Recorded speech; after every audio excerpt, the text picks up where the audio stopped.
కేవలం 7,999K up to 10 kgs వరకు బరువు తగ్గి అధిక బరువు నుంచి వచ్చే ప్రధాన సమస్యలను దూరం చేసుకోండి. రామాయణ షూటింగ్ ఏ ముహూర్తాన మొదలు పెట్టారో కానీ విమర్శలు వివాదాలు తప్పడం లేదు.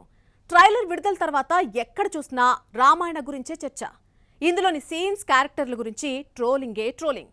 లేటెస్ట్గా మరొక ఆందోళన కూడా మొదలైంది. తమకు చూపించకుండా సినిమా రిలీజ్ చేస్తే తగిన మూల్యం చెల్లించాల్సి ఉంటుందని ఎవరు హెచ్చరించారు? Have a look. Dangal fame Nitish Tiwari direction లో రామాయణ రూపొందుతోందని ప్రకటించగానే మరొక క్లాసిక్ తీస్తాడని ఊహించారు. రాముడిగా రణబీర్, సీతగా సాయి పల్లవి నటిస్తోందని అనౌన్స్ చేయగానే బెస్ట్ చాయిస్ అన్నారు. తీరా ట్రైలర్ రిలీజ్ తర్వాత సీతగా సాయి పల్లవిపై వస్తున్న ట్రోలింగ్ అంతా ఇంత కాదు.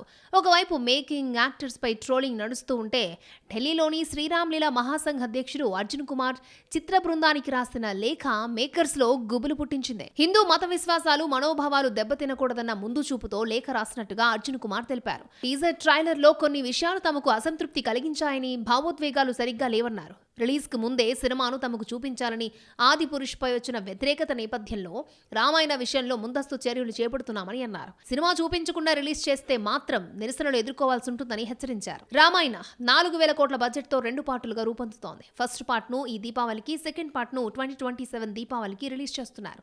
రావణుడిగా నటిస్తున్న యష్, నమిత్ మల్హోత్రాతో కలిసి రామాయణను నిర్మించారు.